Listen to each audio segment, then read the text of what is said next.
For this special 2020 end of the year episode of the Nature Journal Show, I spent over 8 hours picking out the best clips from all the conversations that I had with guests on the Nature Journal Show. And that includes some of the top educators, nature journal explorers, nature journaling teens, and more in these conversations on the Nature Journal Show. And I picked out the best tips, tricks, technique, wisdom, and humor from all of these awesome people.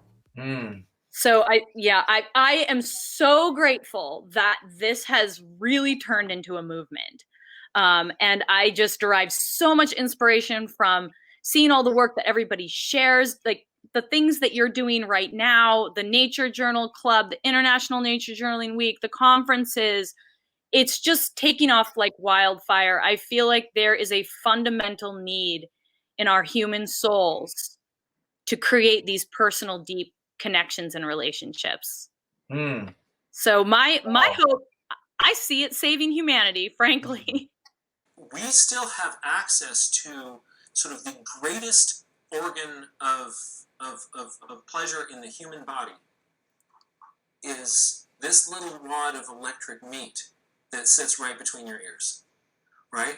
And the more we can bring this little thing out to play, the world just, it opens up before us. And I think for me, the most effective way to do that is through the pages of a journal.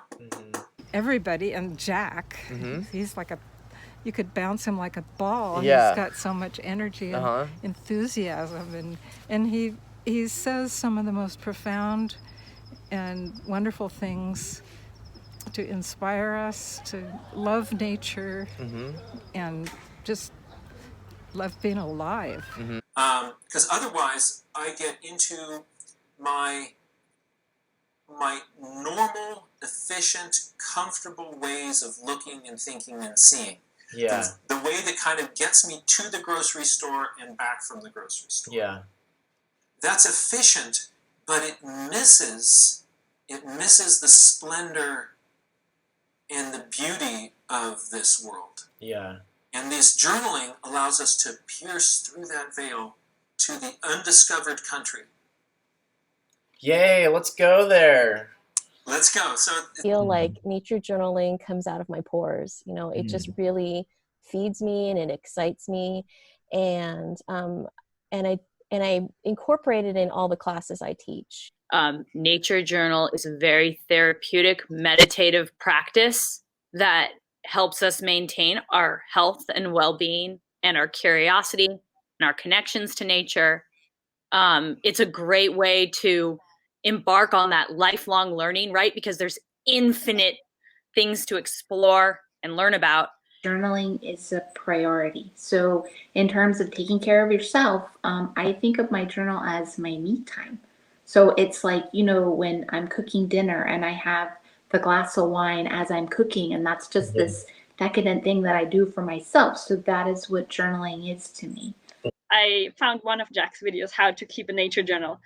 I didn't look at it for a long time because it was like 2.5 hours or so. And it's like, oh boy, that's a really long video. But eventually I looked at it and I was like, oh my God, it's so awesome. And I think it's the best introduction to nature journaling one can have, to watch that particular YouTube video by Jack. Because there's something for everyone. Yes, exactly. I saw it and I knew this is what I was looking for since I started to keep the journal in writing. So it sounds like you're saying that nature journaling isn't necessarily just about like flowers and trees, but you can apply like nature journaling is like a way of looking at things. Yeah, I think nature journal is definitely a way of looking at things. It's completely okay to have a nature journal that's just for nature, but I have journaled from conferences to books to people to TED Talks, classes, movies, nature journal nature documentaries. And there's so many different things that you could nature journal. Topics. It's not, that's me. I don't think my nature journal is just for nature. I do use a nature journaling approach to everything. So that's what I think incorporates all my journals together, is I use that approach, not that topic. Mm. I think you kind of find something that means something to you. So I took piano lessons because I thought that was going to be the thing. I love music. And I took piano lessons for several years and made so many good friends, but I didn't practice. Mm-hmm. And, I'd go to class and meet up with my friends, and it just wasn't my thing.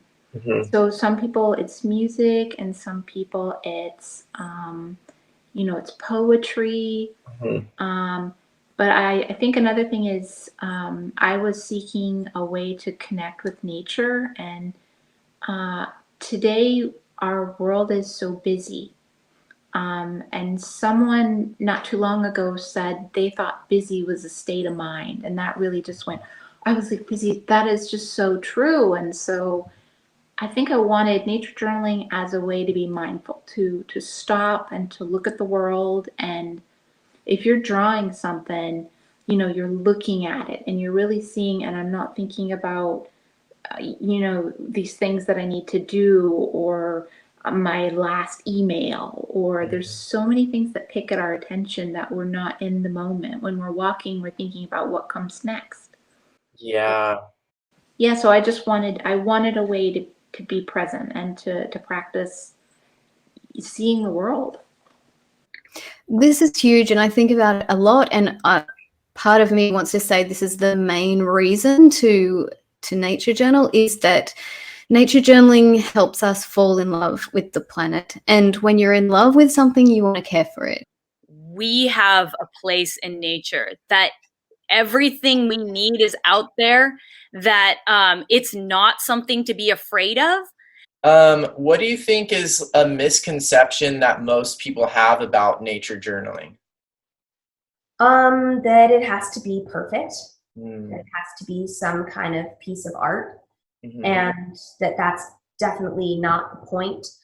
That the point is to wonder about nature and be amazed by nature and look at nature. It's not supposed to be something to share with other people. Mm.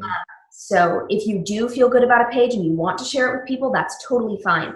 But not each page does not have to be something that you feel like you need to share with everyone. Mm-hmm. How do you think that affects people's ability to learn or start nature journaling? Yeah, I feel like there's a lot of people who are afraid to start because a lot of what they're seeing is the people sharing their pages that feel confident about sharing their pages.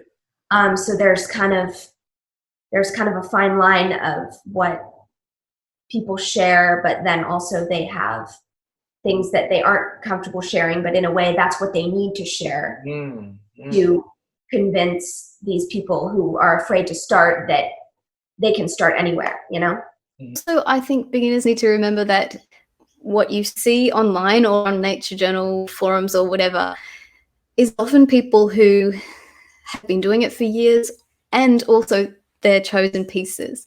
And that's why I just absolutely love what you guys have developed with Fearless Friday, because I think that is just so cool to have a space or a day where everyone just says,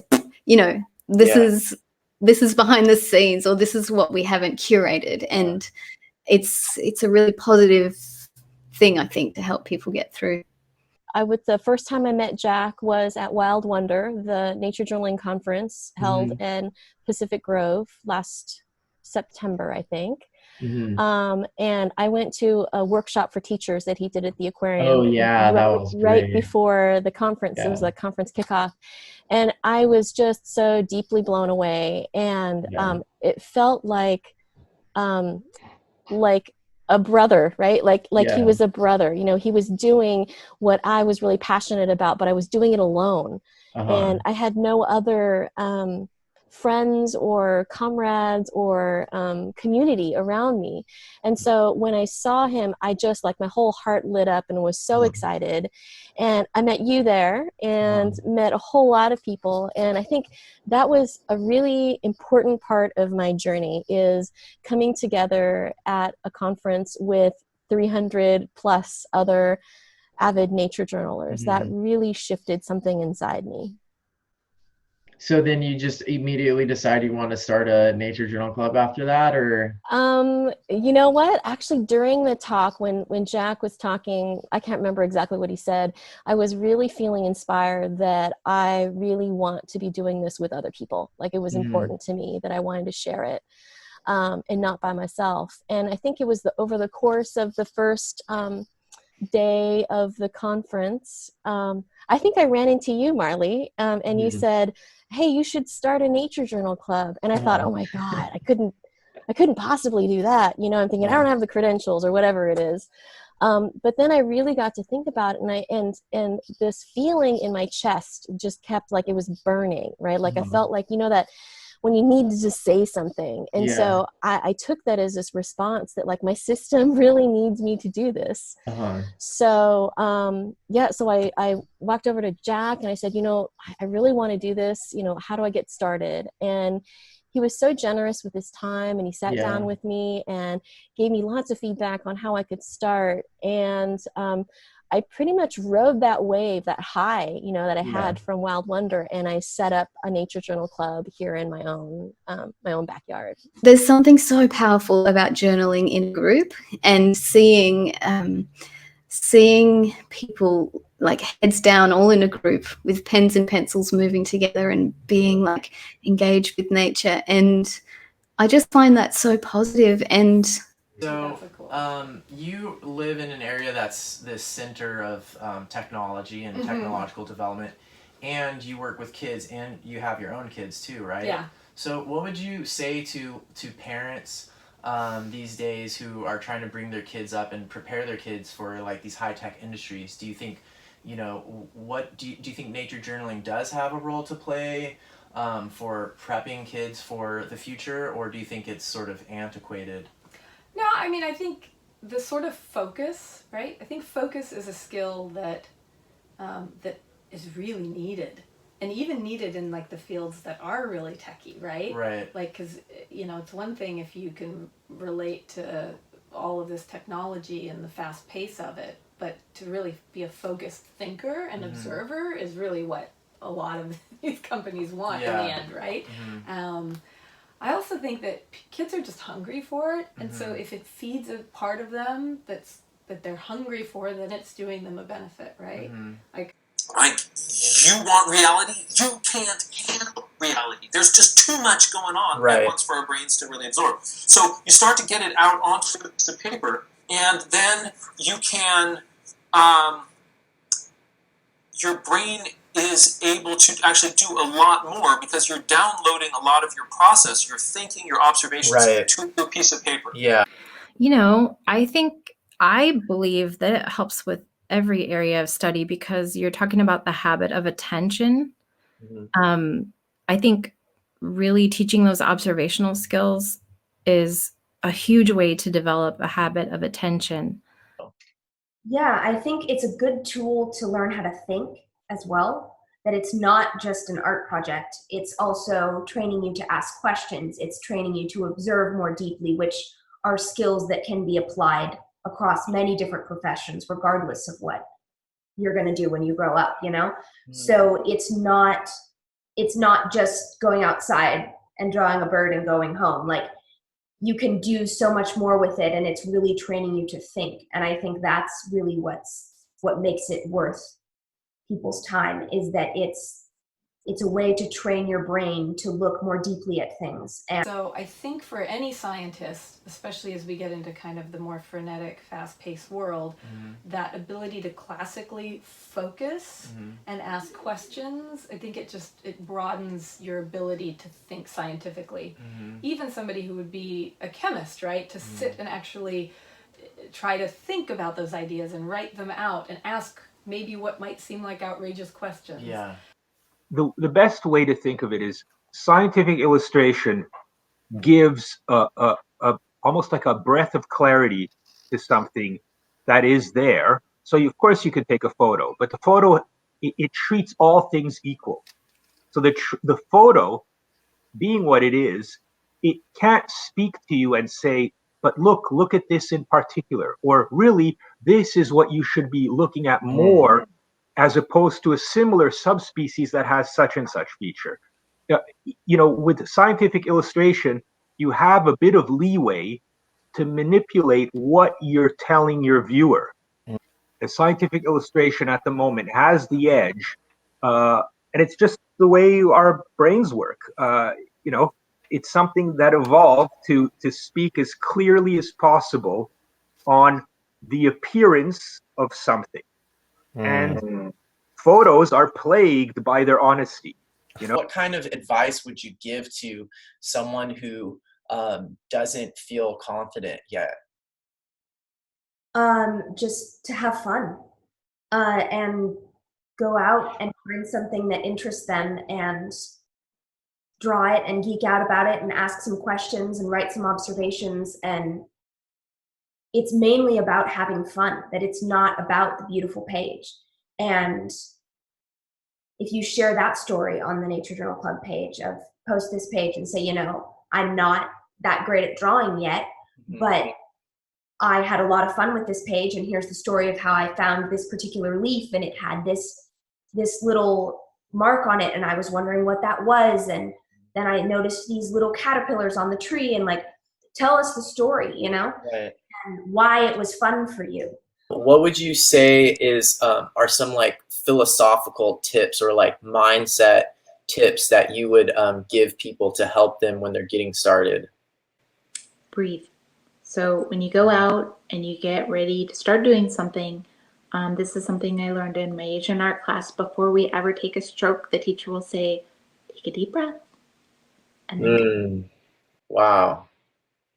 Wow, that's awesome. Okay, cool. I was not expecting that. Okay.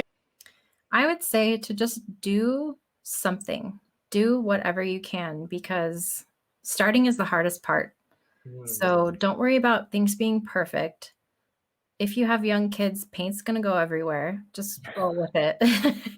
Just roll with it. And one huge thing that I come up with beginners, because I do nature journaling workshops mostly with beginners as well, is that we all have these fears, again, and we go on about this all the time in this community, like, let go of the fears and da-da-da. And for beginners, it really is a big issue. And so the biggest thing that I tell people is it doesn't matter about what you create, and just to begin and to connect. We want to connect with nature, and that's the whole point. And so in whatever way there's different ways, but helping someone get over that hurdle and to actually even step up and say, I can do this, or I want to do this, because there's this story that I tell sometimes where I was at a nature journaling. I was giving a nature journaling session to a professional development group of teachers, and I had set up this beautiful display of all the nature journaling things that we were going to respond to, like feathers and leaves, and I had put all the paper and pens and paint everywhere, and to me it looked like really exciting and inviting. And this woman, she walked past and she said, oh, how terrifying. And I thought, oh gee, it's really deep, this feeling in people, like that they don't actually even want to engage with it. And it was part of a wider professional development thing about teaching outdoors. And so it was not like she hadn't signed up for nature journaling, and the idea that she would have to put pen to paper was terrifying. And I asked that group, like, how many people feel like drawing is an issue for them, or that they can't draw, and at least half of them said yes. So one thing that I realized kind of right away was that a lot of people are very intimidated by drawing. And I think you and I have talked about this a lot. I think the biggest barrier for most people is being embarrassed and putting too much pressure on themselves. And I can just recommend to anyone to develop the habit of getting high on that scary thing that you're doing when you're doing nature journaling. Yeah. Like, you can go on a roller coaster, and I know a lot of people like that, because otherwise amusement parks really wouldn't work. So why not take that scary feeling when you're journaling, or that pressure you put on yourself, like that roller coaster feeling. So it's not really fear, or actually it's fear, but it's also enjoyable because it's exciting. Yeah, totally. So maybe reframing the feeling of fear as excitement instead of fear. And I reckon it's about 7 or 8, or maybe a bit later, where they start to say, oh, that what I can do is different from what is in my mind. And then a lot of people, most people, I would say, step back and stop drawing. And so when an adult comes to drawing, they feel like, oh, I draw like a 7-year-old. And that's because they stop drawing when they're 7, you know. And I think it's natural for us as humans to like compare ourselves to each other, or not want to be judged, or and there's a whole book written about art and fear, and it's a really big issue for people. And I think I've reflected on this about myself, because I have this thing as well, like it's like when you commit something to paper, it's like you're committing yourself in some way, or saying this is my best work. And so people have this feeling like they want to say, I know it's not perfect, and they point out the reasons why it's not perfect, so that the viewer can know that you know that it's not perfect. You know, we have this thing of like self-judgment and what will people think, and I think it's the normal human reaction, I guess, but it's something that we have to work on all the time. For anyone starting nature journaling, I would totally recommend to just get started with the tiniest thing and not worry about what it might be. Just maybe watch 10 minutes of Jack's video and get really inspired and connect to your curiosity. And then you just go outside and you see something, and you'll know that this is something interesting you want to look at, and just go and look for that. Don't overthink the materials. Practice seeing and simplifying what you see, because being able to draw or sketch something quickly is just a matter of distilling and simplifying the most significant lines and shadows that make it up. You can go on a safari in your refrigerator. Because it's here's the news flash, everybody. It's not where you look, it's how you look. And so if you train your mind to kind of get into the refrigerator, and you now got this stalk of broccoli, and you can look at that with new eyes, there's amazing stuff going on in a stalk of broccoli. And if that feels too overwhelming, cut off a little floret. Just take one little broccoli floret and prepare to have your mind blown. And be open to like what's new to me. What if, because your brain thinks like, I've seen this before, I know it. And what you want to do is push your brain to look beyond that point where you usually stop paying attention. That's where the infinite is. You've got to pierce that veil of the point where you usually stop paying attention. So when we talk about nature, we're not just saying, go to Yosemite. It's closed. Right? If you can find the novel in the commonplace, right? If you can look at something that you think you know and see these new layers, that's where your skills, that's the edge of the knife that you want to sharpen. You just start to realize like your backyard is a wonderland of amazing activity. And if you just sit out there and watch birds and watch ants and watch caterpillars, you realize just how rich it is. And so when people don't have access to national parks or wild spaces, a backyard is amazing. And if you don't have a backyard, because a lot of people don't, at one stage I was so unwell I couldn't go into the backyard. And I would just lie and watch the sky. And the sky is full of amazing things as well, you know, cloud patterns and weather and wind and birds. And so that's another thing about access for people who aren't mobile. You can access the sky most often. Well, I think that it is a fallacy that we don't have access to nature. I think everyone does, even if you're just going on a walk in your neighborhood. There's lots of unkept yards around here. There's lots of different grasses that grow out, and there's always the sky. You probably have a few windows in your house. You can bring nature to you, like I said before, with the bird feeder, or keep a rain gauge so that you always know what the rainfall is like. There's also always looking at the weather and the seasonal changes too. If you can figure out your daily nature.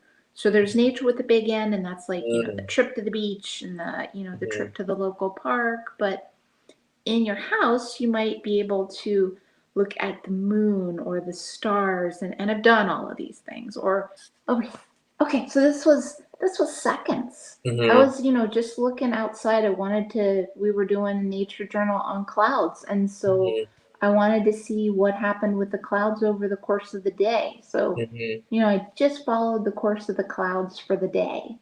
Yeah. And then, here's I guess I would say just be true to that original reason why you picked this up in the first place and why you enjoy it, and recognize how much that has brought to your life. And, then ask yourself, like, am I willing to go a step further so that I can maintain that in these off-season months and a continued practice? And one of the constraints that I wanted is I wanted to have it set up because I knew a daily practice, I wouldn't be able to like wrestle all my things together. Like many nature journalers, I have multiple sketchbooks and palettes, etc. And so my kit, which is the mini pit kit, is a tiny palette that I made out of a eye shadow box. It only has 4 colors in it. So it has just the primaries and then a neutral. So all the colors I've been doing have been mixed, which is its own learning. And then the rest of it it's all in a tray, and it just sits in my dining room table. And it has things like all the tools I need, which are not that many. Ruler, blank index cards, a water brush, and a pencil, a mechanical pencil, an eraser. And that's pretty much it. So I've noticed that you've used the word constraint probably like 70 times so far in the conversation. Could you tell us a little bit more, like why that is important, or how you're using that, and like what that means? Yeah, great question. Overall, I think I tend to have a pretty rambunctious nature journaling practice. So go out somewhere, look at what catches my eye, and try and ask questions about it, and use a sense of observation to connect with the wonder. I didn't feel like I would have the focus or the ability to do that, or was it necessary in a pretty directed project? And so there's a lot of things I just didn't want to have to make decisions about. I didn't want to have to decide on page layout. I didn't want to have to decide which sketchbook. I didn't want to have like a pen because it worked with a journal that has a bit heavier tooth than a more smooth paper journal. I didn't want to wonder whether or not to use a gel pen to bring out highlights. I just needed a very specific kit, and I needed a specific way of materials, so that the real interesting part was about the observation and about the capture.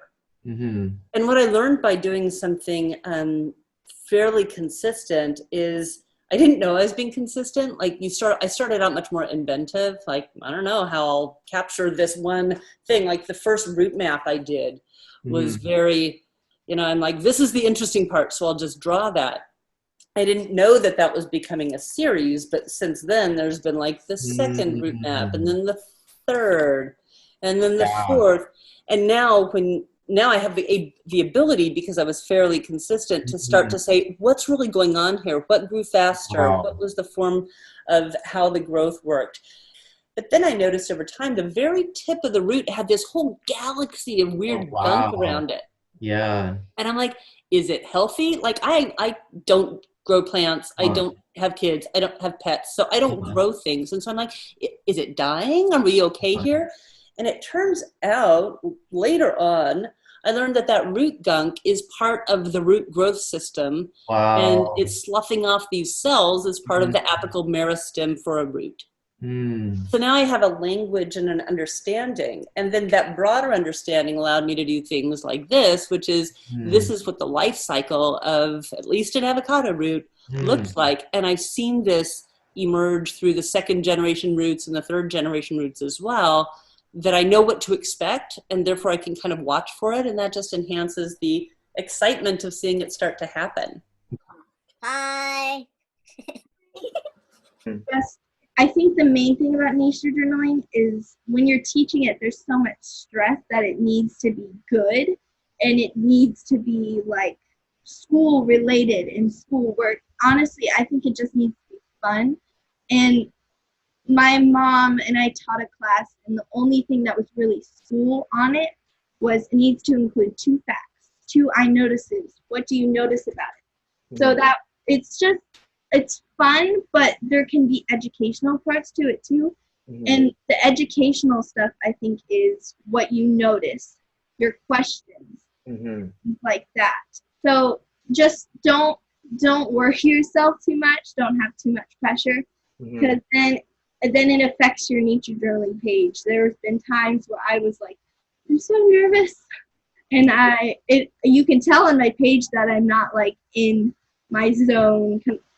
This is a really tricky topic. I find not a lot of people talk about this at all, but nature journaling with teenagers is really hard, because they're like at that age where they want to do their own thing. They're like, I don't want to do that, So I think finding what they like and getting them to nature journal that. Honestly, if you have a kid that's really into photography, don't let them just draw it. Like, let them take pictures of what they see and include that in their nature journal. Include their hobbies. If they're really into Rubik's Cubes, let them learn about Rubik's Cubes and nature journal Rubik's Cubes. Like, there's an entire system and a pattern and everything. Like, include what they want to do so that they find out it's fun and that they can do it. So, I mean, I think if they're hungry for it, then they need it some part of that. We don't have to necessarily make that connection of, then it translates to this, to this, to this. Just being out and being in nature. I think we too often say, kids aren't into that these days, right, or whatever, but they really are. I mean, the parents also have learning to do, that we don't just stop learning when we leave high school or we leave college. It's a life. So the things that we're learning in our own studies are going to inform how the children learn, and them seeing us learn is kind of like a modeling. So right. I think for a parent or a mom to sit at the table with their kids and learn alongside the students, it shows a humility and a willingness that they are going to sit and learn some of these things. And I have friends who they want their students to learn violin, so they'll pick up their own violin and go with them to their practice sessions. And I think that's so great that it just keeps the parents kind of intellectually nimble as well as the children. And they get to kind of see the parent like struggling through some things too. I think oftentimes kids just think their parents know everything and can do everything, and it's just not the case. We can't do everything. What about your family? How do you feel, like what role has your family played or not played in motivating your art journey? My husband is very supportive. He thinks I'm really cool. And when you asked me to interview, I think I just kept saying, I can't understand why he would want to talk to me. I'm not that interesting. And my husband just said, don't start with that. And, so he is very supportive. So when we go out, if I want to take a little extra time to write things down, or where do these animals go, or what do I see here, or I haven't seen this, and so my husband has started doing that too. Like we're walking along the beach one day and he's like, I wonder where the pelicans go. You know, they're not as many here. Do they stay here year round? And I was like, nice job. So there is something to that whole questioning thing and the whole, you know, once you start your mind asking things and all of a sudden it just snowballs. You've got all of these things that you wonder and it's really enriching. Cool. That is such a great story. I love that. I'm always really curious about people's relationships and spouses and families and who nature journals and who doesn't, and how that can be like mutually supporting, or it can sometimes feel challenging. I know there's a lot of people who feel like they're unable to nature journal as much as they would like to, because, and this is a lot of times with moms and women usually, who have a feeling that they have like this responsibility to their spouse or to their family, that is that it almost feels like disloyal to take some time off to nature journal, or that I also I know a lot of people where one of the like maybe the spouse is into mountain biking or something that is maybe a little bit more fast paced than the person who's interested in nature journaling, and then the nature journaler a lot of times feels like they can't slow down enough. So what recommendations would you give for people who feel like they're in a position where their spouse isn't really as encouraging as your husband is? Like, how could people who feel like they're not being as supported, how can they find a way to nature journal more? Okay, so there's a couple things to that. One is that journaling is a priority. So in terms of taking care of yourself, I think of my journal as my me time. So it's like, you know, when I'm cooking dinner and I have the glass of wine as I'm cooking, and that's just this decadent thing that I do for myself. So that is what journaling is to me. And then the other thing is that I keep my journaling bag. This is my purse. It's with me all the time, and I always have. This is my I'm not good with these things. This is my journaling kit. You know, everything's there, and then you know my journal, and so it's always with me. And then the other thing is, so I think that you fit it in.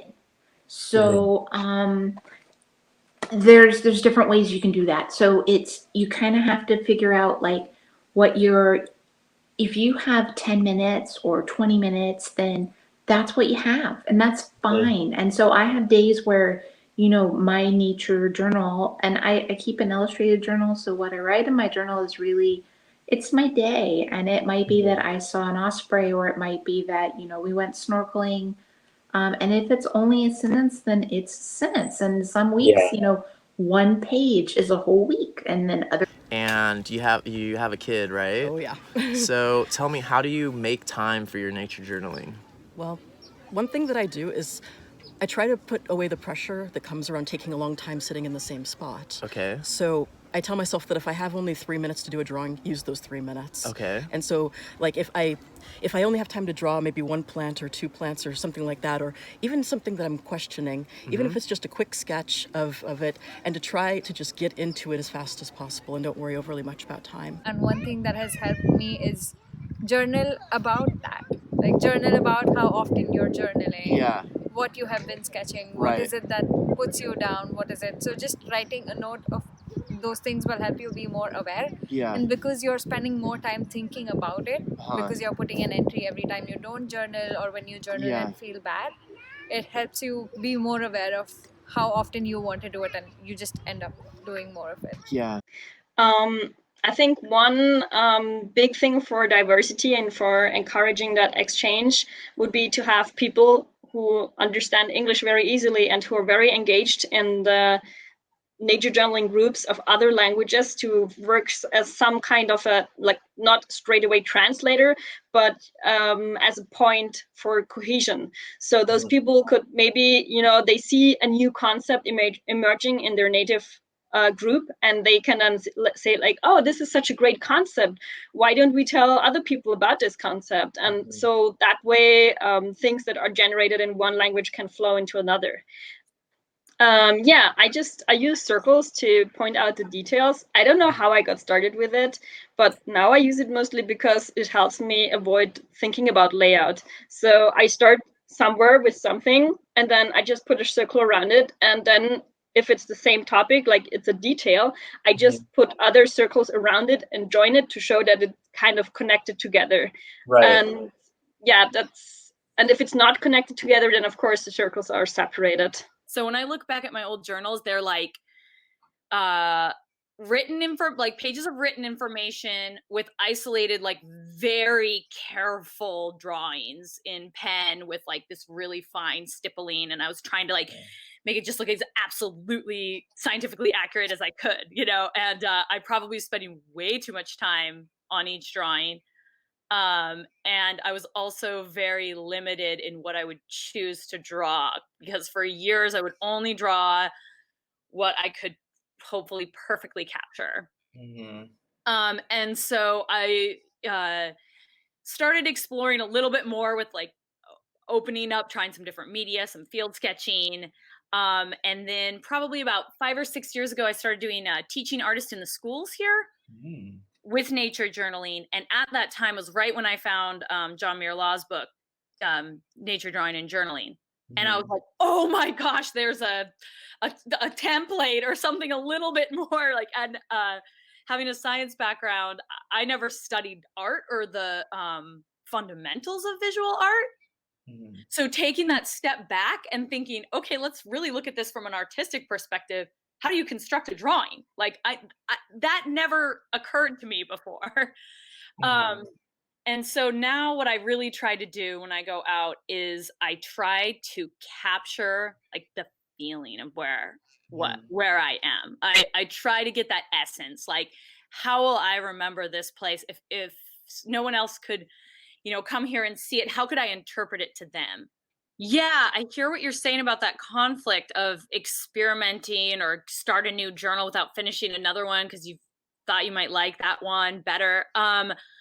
I am glad that I've stuck with a particular set of tools and that they've been simple and minimalistic. So that's just allowed me to take the focus off of my kit and put it on what's around me. Practicing fundamentals of visual art, like in the studio or at home, or taking the tutorials or going through Betty Edwards' Drawing on the Right Side of the Brain, going ahead and putting in that homework is really going to help you when you go out into the field. It took a couple of years before I felt like I was really ready to embrace like taking it to the field, despite all of my things I told myself, like, oh, I'm going to be fields watercoloring all the time. And when it came down to actually being in the field, I just went to my drawing journal. But that leads me to want to share this kit with you, which is one I've recently put together. And it's kind of a modified the Expeditionary Artist Toolkit by Maria Coriol Martin. Awesome. I got to teach with her on an Inspiring Girls expedition in the fjords. I was the kayak guide and she was the art instructor. Awesome. And so after that trip, I was like, okay, I have to get one of those little pocket palettes, Yeah. So I have that, and it's so funny because I'm so stubborn in ways.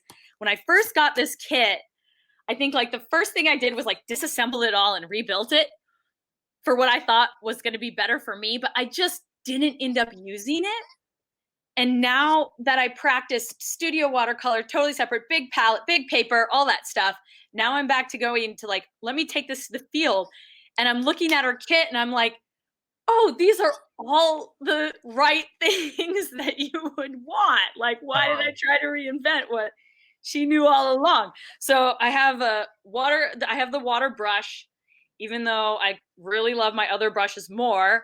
I'm not gonna like get a cup of water and like have each brush. Like, no, it's going to be all right here. And then I have some fountain pens and markers because while sketching outside, especially in the cold, like I just want to do things. I want that ink on the paper. I want it out, bold. I don't want to be messing around with little outlines or anything like that. It's like all or nothing. So I have some pretty heavy loaded pens and markers, and then just simple pocket palette with the colors of my choice. And then I have some cool weather monitoring stuff. So I have like an anemometer so I can test the wind speed, and a compass so I can check like the cardinal direction of sunrise or sunset or the wind direction. And I have this cool Alaskan weather guide with all the names of the clouds. Really trying to like embrace this winter time where, you know, most of the birds are gone and the leaves and flowers are away. So I'm looking like big picture, paying attention to the cosmos, paying attention to the clouds, paying attention to the fluctuating temperatures. And so I have a Grinnell like note style book where I'm just taking like written notes of the conditions, not worrying about making this into my field journal. I'm just like writing data that I'm collecting in case I want to incorporate that into my journal. And then I have this wonderful little watercolor journal that I already showed you those 2 pages in. So this is going to be sort of my commitment to myself to do more outside in the field, finish the whole page while you're out there, despite the fact that it's winter journal kit. Because too, the glove will, you know, all of a sudden a mystery yellow blob gets on your palette and then it ends up right in the middle of your page out of nowhere. And you're like, okay, I'm not having fun anymore. So these are things that the scientific illustration is very good at showing in comparisons. You know, to have a photo, how often are you going to get a male and female on the same day, lined up next to each other, photographed in the same lighting condition? Not easy to do. But in the scientific illustration, I can have a beautiful display of a male next to a female, both in their spawning colors and spawning morphology. Well, you know, beat that. Definitely. That's where this stuff excels.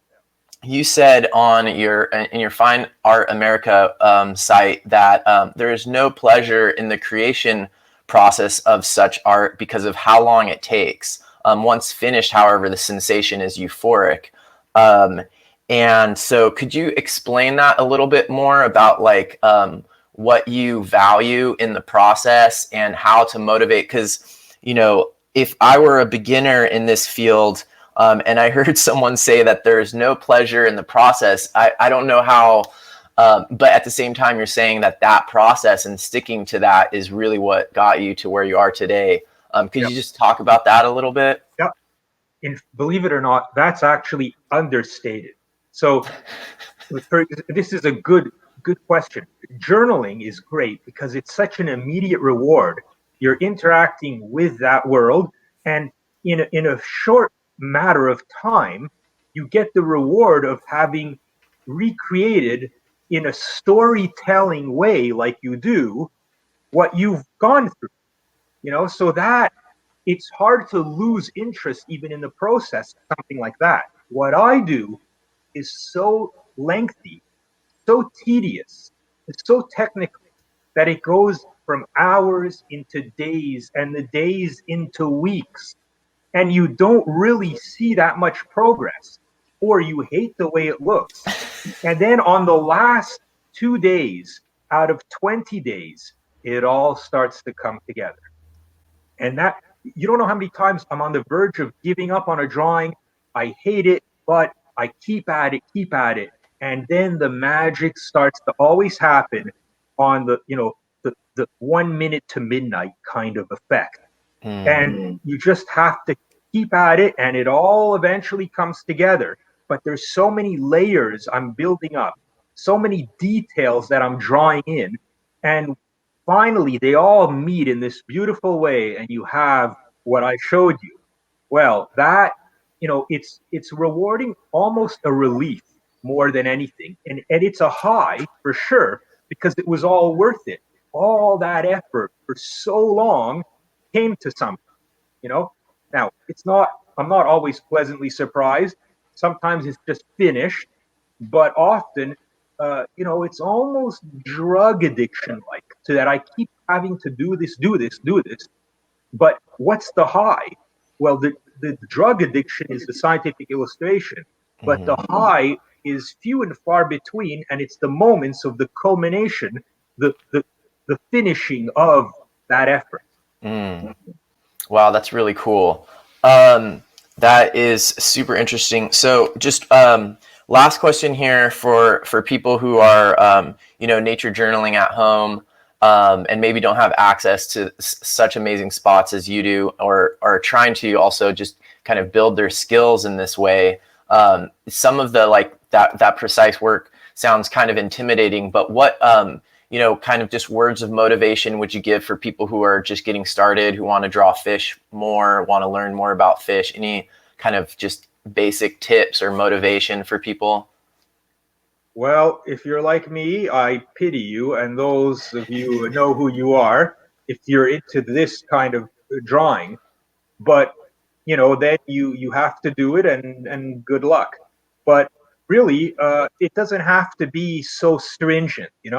There's it depends what you want to get out of it, and art is a great human thing we have, and it's a ultimate means of expression. That's what makes us so human, and the ability to either convey a story like your journaling does, or a huge load of scientific fact like what I'm doing. Well, and there's all kinds of in between. So I just, whatever you pick though, but this is to do with me and my nature. I say take it to the extreme.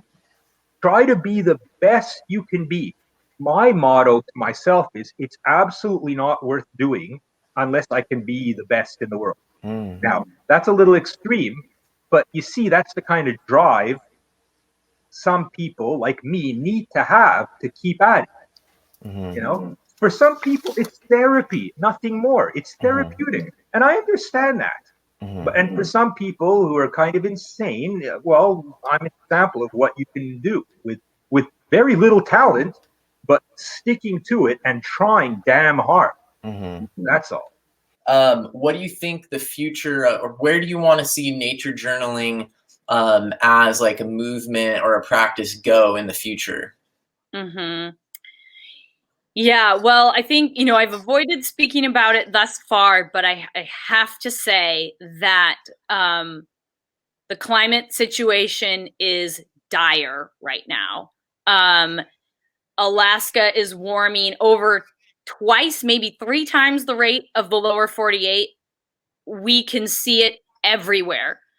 The glaciers are disappearing. The sea ice is negligible. River ice, people aren't relying on it anymore. Permafrost is melting. The coast is eroding. The seabirds are dying. I mean, it is legitimately a crisis. And I think that nature journaling really strikes to the source of why we got so off track in the first place, how we've had our values misplaced as humanity, where we've sought for material wealth and accumulation, and we've had that, effectively that greed of wanting to take more than we give back. And I think by listening to the birds and listening to the moss and making a deep connection to those things we talked about, our source, our mother that nurtures us and takes care of us, until we get to that fundamental core of where our values are as humans, we don't stand a chance against it. We can have we have the engineering it takes right now.